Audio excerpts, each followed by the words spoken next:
Students, आज हम pedagogy of commerce, maths और कंप्यूटर साइंस में नेक्स्ट स्किल करेंगे, that is skill of stimulation variation. इससे पहले हम लोग एक्सप्लेनिंग स्किल, क्वेश्चनिंग स्किल और इंट्रोड्यूसिंग अ लेसन जो है वो हम कर चुके हैं। This is a fourth skill. ठीक है, तो जिन बच्चों ने पहले वाली स्किल्स नहीं देखी हैं तो प्लीज़ प्रीवियस वीडियोस को एक बार ज़रूर देख लेना, ताकि स्किल्स की आपको नॉलेज जो है वो पूरी कंप्लीट मिल जाए और आपका क्वेश्चन जो है वो सही हो जाए। ठीक है, इससे पहले माइक्रो टीचिंग की 2 वीडियोस बनी हुई हैं जहाँ पर माइक्रो टीचिंग की पूरी डिटेल वहाँ पर गिवन है, और इसके बाद जो है स्किल्स की है।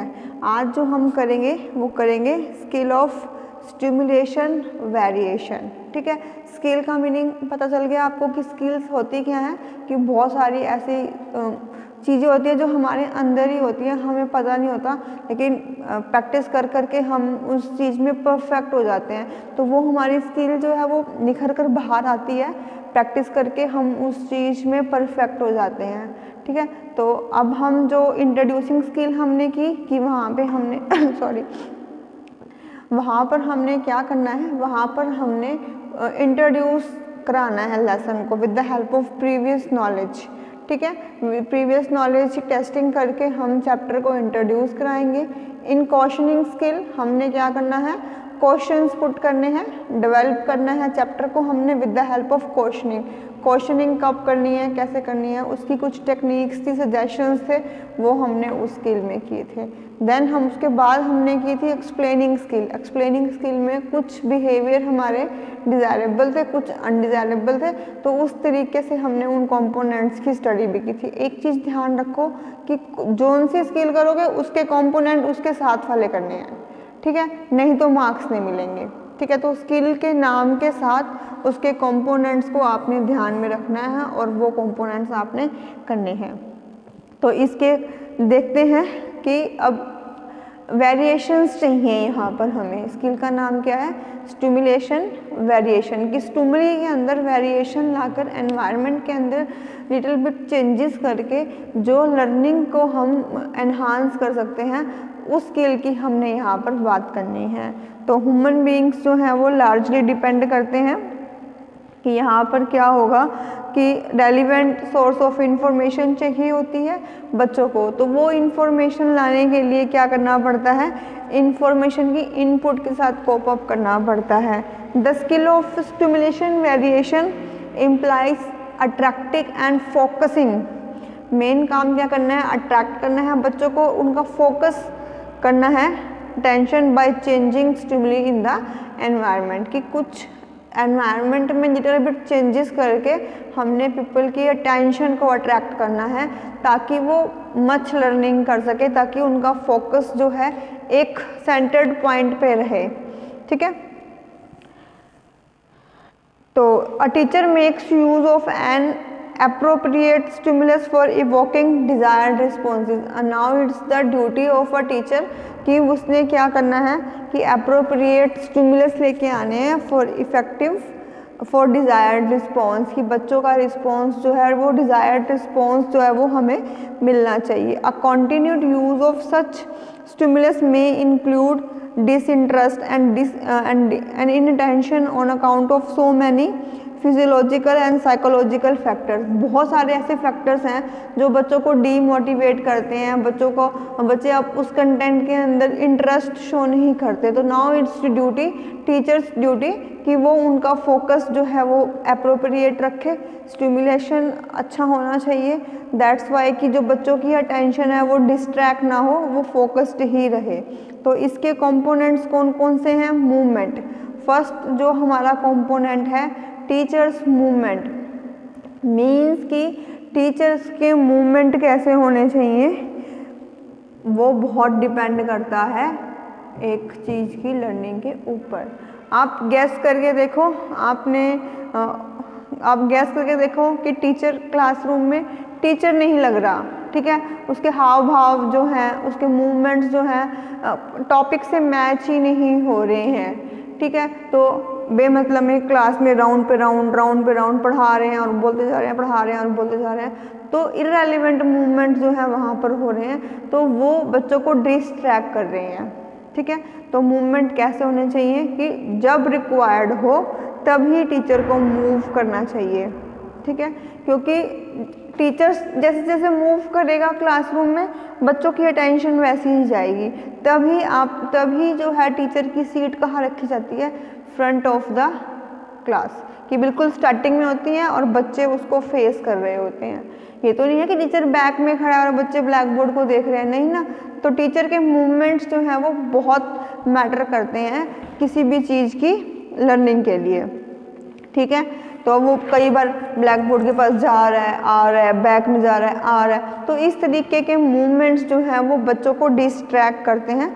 तो ऐसे मूवमेंट्स जो है सिर्फ पर्पसफुल मूवमेंट्स जो हैं अलाउड होने चाहिए क्लासरूम में। देन टीचर्स गेस्चर्स क्या होते हैं?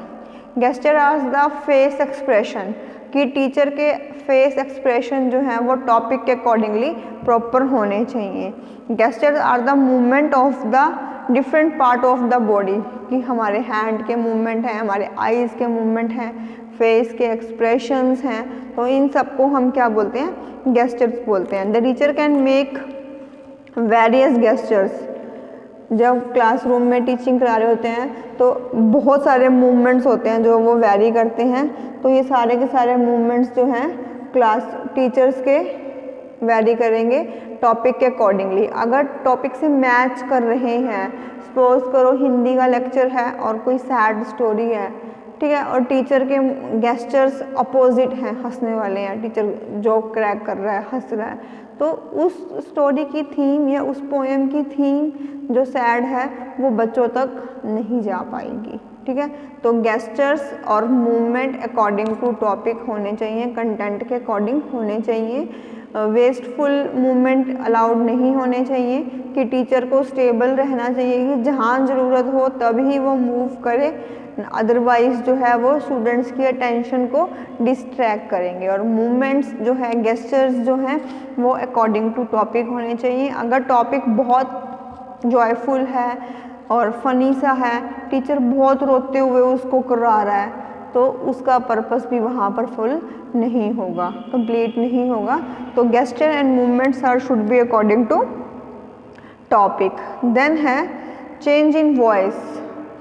अब अगर आप एक ही पेज से बोलोगे तब भी बच्चे जो हैं बहुत ज़्यादा नीरस सा टॉपिक हो जाएगा आपका, तो हमें साउंड में, वॉइस में भी वेरिएशंस चाहिए। ठीक है, कभी जैसे जो मेन हेडिंग्स हैं हम उसको रिपीट करते हैं, थोड़ा लाउड बोलते हैं, एक्सप्लेनेशन है हम थोड़ा सा सॉफ्ट और लाइट वे में हम बोलते हैं। तो वॉइस के अंदर वेरिएशंस बहुत ज़्यादा ज़रूरी हैं। अगर वेरिएशंस नहीं आएंगे, आप थॉरोली सिर्फ रीड ही कर जा रहे हो, सेम पेस पे बोले जा रहे हो, तो आपकी टीचिंग इफ़ेक्टिव नहीं होगी। इफ़ यू वांट कि you are a good teacher, effective teacher, तो आपको आपकी वॉइस के अंदर चेंजेस लेकर आने पड़ेंगे। और ये चेंजेस कब आएंगे? ये चेंजेस सिर्फ और सिर्फ प्रैक्टिस करके आएंगे। ठीक है, with the help of practice ही आपकी वॉइस के अंदर चेंज आ सकते हैं, मूवमेंट्स के अंदर चेंज आ सकते हैं, गेस्चर्स के अंदर चेंज आ सकते हैं।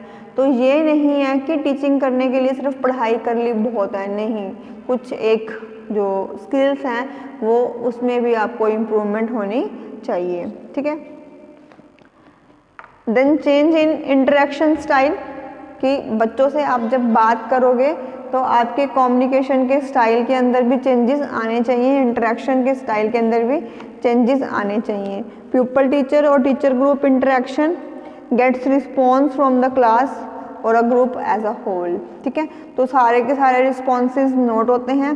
पीपल इंटरेक्शन, देखो एक इंटरेक्शन किसका हो रहा है कि टीचर का और स्टूडेंट का, फिर इंटरेक्शन किसका हो रहा है?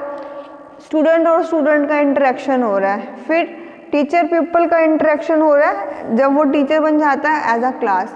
तो यहाँ पर डिफरेंट टाइप ऑफ इंटरेक्शंस हैं और हर एक इंटरेक्शन के ऊपर जो है अलग से ही होगा, कि ये नहीं है कि जो बात आप अपने पीयर के साथ कर सकते हो वही सेम बात या सेम लहजे में बात आप अपने टीचर के साथ नहीं कर सकते।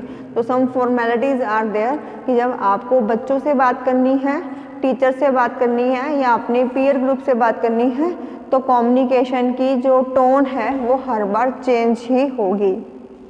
ठीक है। For bringing effectiveness in his teaching a teacher should learn the art of bringing variation in interaction style. यहाँ पर not only a variation in interaction style but variation should be in the voice, कि voice में भी variations आना बहुत ज़रूरी है और इंटरेक्शन के स्टाइल में भी वेरिएशन आना बहुत ज़रूरी है। Then pausing, pausing refer to the behaviour related with introducing a silence during talk, कि जब हम बात कर रहे हैं और हम एकदम से चुप हो जाते हैं लाइक दैट, कि मैंने अपनी एक बात करी और मैं चुप हो गई, तो इसको हम बोलते हैं पोज। ठीक है। तो वो पोज कितना लंबा होगा, कब होगा, कहाँ पर लगाना है, ठीक है, किस लाइन के बाद आपको कितना पोज लेना है, इन सब का ये सब की आर्ट है, ये सब आपको सीखने पड़ेंगे और ये सिर्फ प्रैक्टिस से ही आएंगे।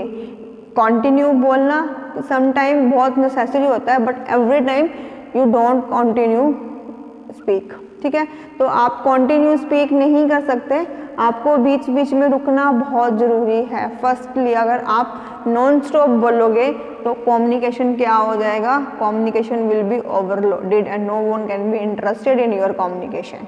ठीक है। तो पॉजिंग जो है वो बहुत ज़रूरी है, आर्ट है। ठीक है। टाइम पे लेना चाहिए, एक दो सेंटेंस बोले, उन सेंटेंस का मीनिंग समझाने के लिए आपको पॉज लेना पड़ता है, कि बच्चे उसकी डेप्थ को समझ जाएं, आपको पॉज लेना पड़ता है। आप बच्चों से क्वेश्चनिंग कर रहे हो, आपको पॉज लेना पड़ता है। आपको बच्चों के रिस्पॉन्स चेक करने हैं, आपको पॉज लेना पड़ता है। तो ये नहीं है कि चुप रहना कितने सेकंड्स के लिए, कितने मिनट्स के लिए, तो वो डिपेंड करेगा कंटेंट्स के ऊपर। ठीक है। देन लास्ट वन है विजुअल और ऑडियो का स्विचिंग। बोलना कब है, दिखाना कब है, दिखाना कब है, बोलना कब है, इन दोनों के बीच की स्विचिंग होना भी बहुत ज़रूरी है। आप बोल कुछ और रहे हो, दिखा कुछ और रहे हो, तो वो टीचिंग जो है वो इफ़ेक्टिव नहीं होगी। जो हेडिंग बोल रहे हो उसी हेडिंग को आपको एक्सप्लेन करना है। उसके रिगार्डिंग अगर आपके पास कोई चार्ट है तो वो चार्ट उसी टाइम पे ही दिखाना है जब आप बोल रहे हो। ठीक है। तो ये बहुत ज़रूरी है स्विचिंग होना। स्विचिंग कैसी, ओरल टू विजुअल, कि जब आप बोल रहे हो और कुछ दिखा रहे हो तो उन दोनों के अंदर जो है स्विचिंग का होना बहुत ज़रूरी है। ठीक है। तो these are the component of stimulation variations, की मीन्स की एनवायरनमेंट के अंदर कुछ ना कुछ चेंजेस लेके आने हैं ताकि इफ़ेक्टिव टीचिंग हो सके। ठीक है।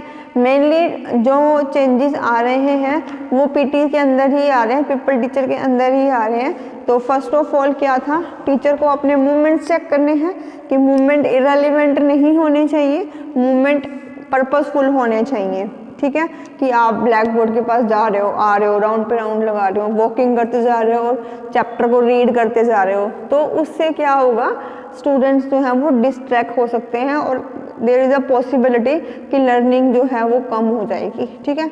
Then gesture, gestures are always भी अकॉर्डिंग टू द टॉपिक, कि टॉपिक के अकॉर्डिंग ही होने चाहिए। अगर लगाओ कि आप कोई वीरता का पाठ पढ़ा रहे हो और आप में खुद में ही एंथुसियाज्म नहीं है, आप खुद ही बहुत वीक से हो, आपके अंदर खुद के अंदर ये जोश नहीं है, तो जो वैल्यूज़ आप बच्चों के अंदर डालना चाह रहे हो तो वो वैल्यूज़ बच्चों तक नहीं पहुंचेंगी।